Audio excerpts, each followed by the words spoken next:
Bonjour, bienvenue sur Espérance TV Martinique dans les 100 jours de prière en partenariat avec l'Institut de la Voix de l'Espérance.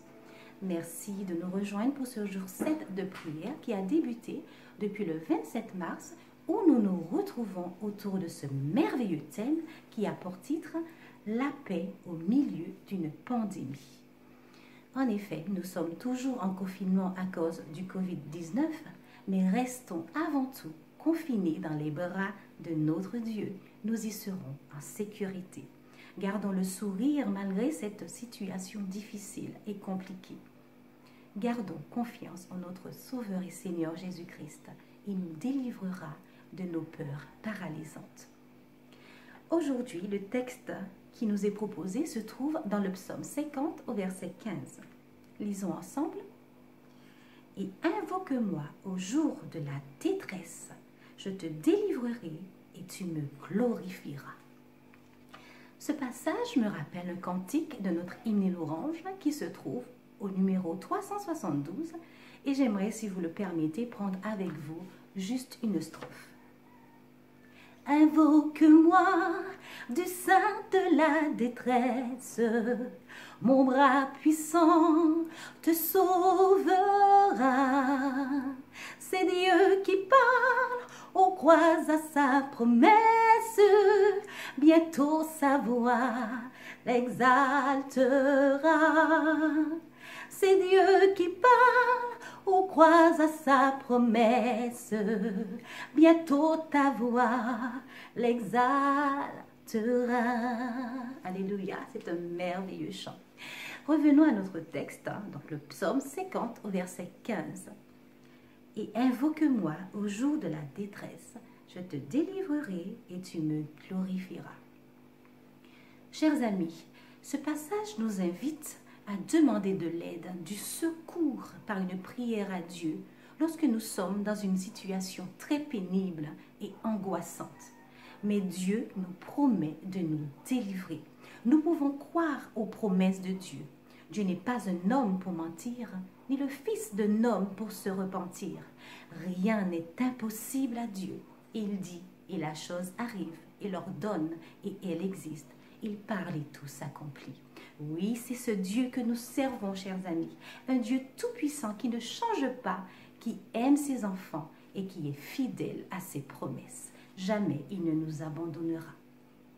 Je voudrais vous encourager à mettre toute votre confiance en Dieu. Mon ami, ma sœur, mon frère, si tout est sombre, ne perds pas courage. Ne doute pas du Dieu vivant. Même au milieu des fureurs de ce virus, demeure en paix, crois seulement. Nous avons une petite citation juste avant notre temps de prière. Aujourd'hui, je vous lirai un passage tiré de l'ouvrage Patriarches et prophètes à la page 179.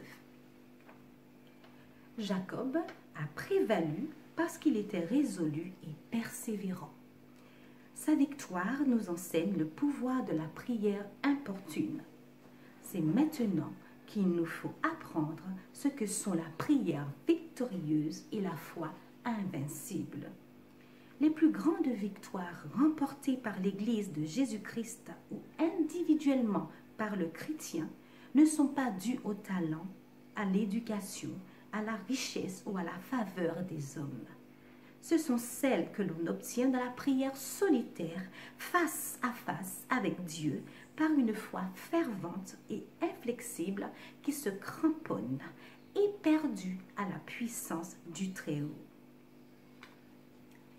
Le moment est venu pour nous de passer à notre temps spécial de prière. Je voudrais vous encourager à prier autant que possible avec vos amis autour de ces sujets. Nous en avons 5. Le premier sujet, prions pour que nous continuions à nous tourner vers Dieu dans la foi en lui confiant nos incertitudes face à notre avenir, sachant qu'il est maître de la situation. Prions pour que nous fassions confiance à la parole de Dieu, même lorsque les circonstances qui nous entourent semblent sombres et décourageantes.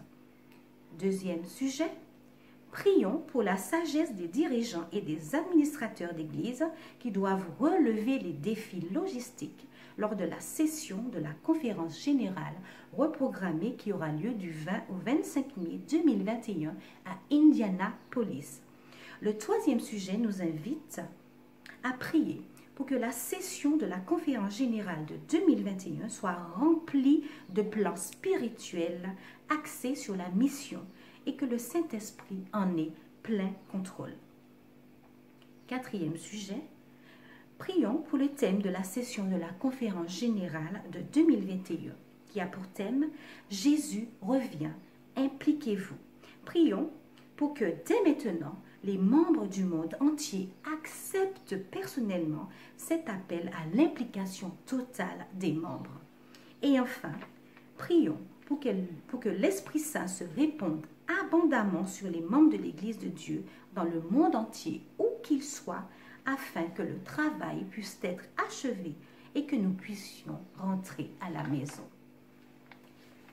Et maintenant, chers amis, je vous invite à vous joindre à moi pour une prière. Prions ensemble. Éternel, notre Dieu, notre Père, que ton nom est magnifique sur toute la terre. Tu es un Dieu miséricordieux, lent à la colère, riche en bonté. Merci Seigneur pour ta fidélité. Merci Seigneur pour tes bienfaits manifestés envers nous à chaque instant. Donne-nous de croire en tes promesses. Donne-nous de croire Seigneur, malgré nos tribulations, que tu es avec nous, que jamais tu ne nous laisseras tomber. Brise les chaînes entravées du malin qui pourraient nous empêcher de vraiment croire en toi. Merci Seigneur pour tout ce que tu feras pour nous, tout ce que nous savons que tu fais déjà. Garde-nous dans ta paix, dans ton amour. Nous t'en prions dans le nom béni de Jésus. Amen.